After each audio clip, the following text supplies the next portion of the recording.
Salut à tous, bienvenue sur AnyViewer. On va vous expliquer ce que c'est, on va aussi donner notre avis.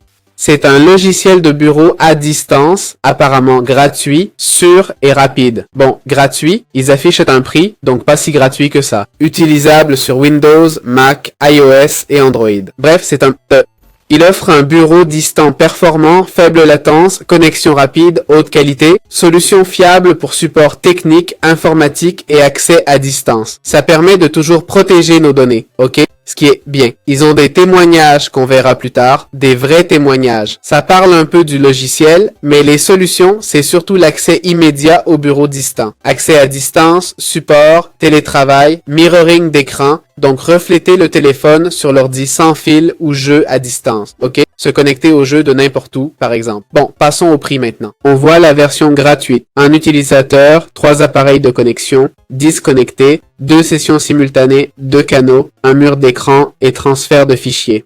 Pour l'abonnement annuel, on peut choisir 3 ans. Wow, ou 6. L'annuel offre un utilisateur et 10 appareils de connexion, donc 10 appareils où notre compte peut se connecter. C'est ce que ça veut dire, ok? Aussi, si c'est gratuit, créez juste un nouveau compte. Et voilà, non? Ils permettent jusqu'à 100 appareils connectés et des sessions simultanées illimitées, ok? Rien, puis l'entreprise essentiellement plus rapide et tout ça. Donc, il offrait une garantie de remboursement de 15 jours sans condition. Franchement, de tous les outils vus, c'est vrai qu'il n'inclut pas d'enregistrement. C'est juste un contrôle à distance. Voyons un peu la vie des gens. Voilà Trustpilot, d'accord? On commence, attention, malheureusement, avec 2,3 et 58% d'une étoile. Ça marchait un temps, puis ça s'est arrêté, nous permettant... Ah, ça ne nous laissait plus nous connecter entre nous. Terrible pour les entreprises. Désolé, on a eu un souci de serveur, mais c'est réglé maintenant. Bon, pour un problème comme ça le logiciel n'est pas sûr. Salut, on comprend vos inquiétudes sur la confidentialité. Merci beaucoup. En attendant, vous pouvez réduire la fenêtre système pendant les transferts. Ici, on nous dit d'essayer un autre outil, ok? Encore une fois, attention, la plupart des avis sont en fait...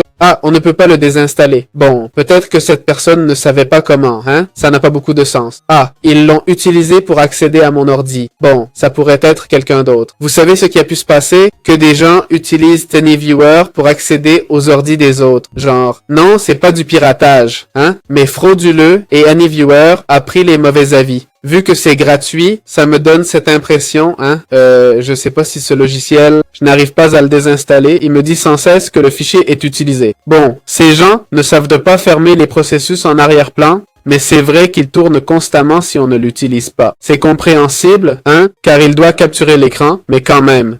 Mauvaise qualité. Bon, il y a pas mal de plaintes, hein. C'est vrai que la plupart des plaintes ne sont pas très fondées, hein. Mais bon, G2 a aussi 1,7, donc voilà, je ne peux que dire que je ne le recommande pas.